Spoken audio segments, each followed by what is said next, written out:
Hello viewers and YouTube subscribers. Today நமக்கு இன்னைக்கு என்ன பார்க்க போறோம்னா Lenovo IdeaPad 330 மாடல் சீரிஸ் உள்ளது லேப்டாப் உள்ள மதர் போர்டு தான் இது.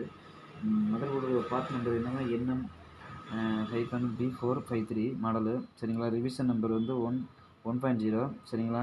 இந்த மதர் போர்டு லான்ச் ஆனது வந்து 2017 லான்ச் ஆனது. அதில் என்ன ப்ராசஸர் யூஸ் பண்ணியிருக்காங்க அப்படின்னா Intel i5 8th gen processor சரிங்களா. இதில் வந்து உங்களுக்கு வந்து with graphics model with GPU model. ஆமாம், இதெல்லாம் என்னென்னா விர்ச்சுவல் மெமரி. ஆமாம், இப்போ உங்களுக்கு வந்து மதர் போர்டு ஸ்டேட்டஸ் என்னன்னா உங்களுக்கு வந்து கஸ்டமர் கொடுத்தது வந்து not powering on, mother board வந்து ட்ரிகர் எடுக்கலை அப்படிங்கிற மாதிரி கொடுத்துருக்காங்க. இப்போ நம்ம வந்து குவாலிட்டி டெஸ்ட் எடுக்கும்பொழுது இங்கே பாருங்கள், மல்டிமீட்டர் பாருங்கள், ஓம்ஸ் மோடில் போட்டாச்சு. ப்ரோப் வந்து காமன் கிரவுண்டில் போட்டாச்சு. இப்போ நம்ம வந்து இந்த காயிலை செக் பண்ணும்பொழுது இண்டக்டர்னு சொல்லும்பொழுது ஏசி செக்ஷனில் சொல்லும்பொழுது காயில்னு சொல்லுவாங்க. நம்ம வந்து எலக்ட்ரானிக்கில் அதாவது எலக்ட்ரிக்கல் வைஸாக பார்க்கும்பொழுது அதை காயில்னு சொல்லுவாங்க. நம்ம எலக்ட்ரானிக் வைஸாக பார்க்கும்பொழுது அதை இண்டக்டர்னு நம்ம சொல்லணும். இப்போ வந்து இதில் வந்து 5 வோல்ட் வந்து உங்களுக்கு வந்து ஹை ஓம்ஸில் இருக்குது. இன்னொன்று வந்து இது வந்து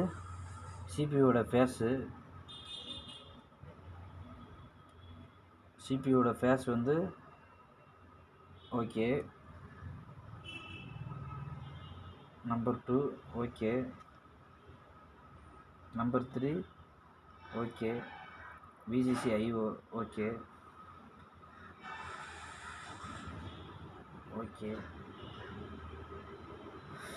1.8 ஓகே. நெக்ஸ்ட் வந்து 5 volt GPU okay, GPU core phase okay,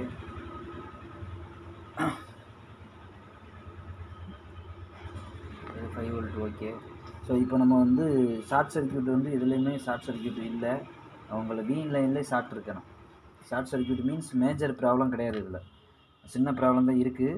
வீன் லைனில் பிரச்சனை. இந்த வீன் லைனில் உள்ள பிரச்சனை எப்படி நம்ம வந்து ஃபைண்ட் அவுட் பண்ணுறங்கிற மாதிரி பார்க்கும்பொழுது மேபி ஆல் அப்பர் இந்த மாதிரி அப்பர்லாம் செக் பண்ணணும். அப்பர்லாம் செக் பண்ணும்பொழுது ஏதாவது ஒரு அப்பர் போயிருந்தாலும் உங்களுக்கு வந்து வீன் லைனில் பிரச்சனை இருக்கும். ஸோ வந்து ஃபில்டரு அதை போட்டிருப்பாங்க, அதாவது கெப்பாசிட்டர் போட்டிருப்பாங்க. அந்த கெப்பாசிட்டியில் ப்ராப்ளம் இருந்தாலும் உங்களுக்கு வந்து அந்த மாதிரி இருக்கும். ஏன்னா வீன் லைனில் வந்து லாட் ஆஃப் கெப்பாசிட்டர் வந்து யூஸ் பண்ணுவாங்க ஃபில்டரிங்காக, அதாவது கிளிச் அரெஸ்ட் பண்ணுறதுக்காக உங்களுக்கு வந்து அந்த மாதிரி லாட் ஆஃப் கெப்பாசிட்டர் வந்து யூஸ் பண்ணியிருப்பாங்க. ஸோ அந்த செக்ஷனில் தான் உங்களுக்கு ப்ராப்ளம் இருக்குது. உங்களுக்கு வந்து ரெக்டிஃபை பண்ணிவிட்டு உங்களுக்கு அப்டேட் பண்ணுறேன் ஃப்ரெண்ட்ஸ். Thank you friends. இப்போ நம்ம அந்த மதர் போர்டு வந்து ரெடி ஆயிடுச்சுங்க.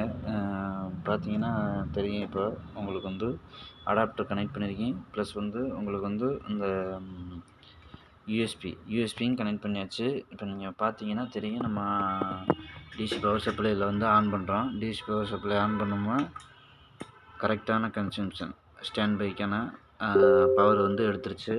இப்போ நீங்கள் பார்த்தீங்கன்னா தெரியும், மதர் போர்டு வந்து இப்போ பர்ஃபெக்டாக ரெடி ஆயிடுச்சு.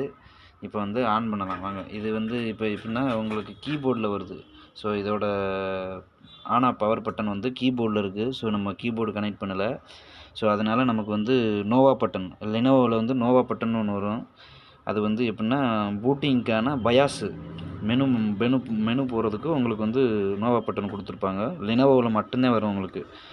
லெனோவோவில் கொஞ்சம் லேட்டஸ்ட்டு, அதாவது அப் டு 6th gen இந்த ரேஞ்சில் உள்ளதெல்லாம் உங்களுக்கு வந்து கண்டிப்பாக மஸ்ட்டு இருக்கும் உங்களுக்கு.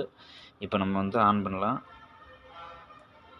ஆன் பண்ணாச்சு. நீங்கள் பார்த்தீங்கன்னா இங்கே கரண்ட் கன்சம்ஷன் பார்த்தீங்கன்னா 600 இந்த ரேஞ்சில் போகுது. நீங்கள் இங்கே பார்த்தீங்கன்னா டிஸ்பிளேயும் வந்து உங்களுக்கு எக்ஸிக்யூட் ஆயிடுச்சு. ஓகேங்களா?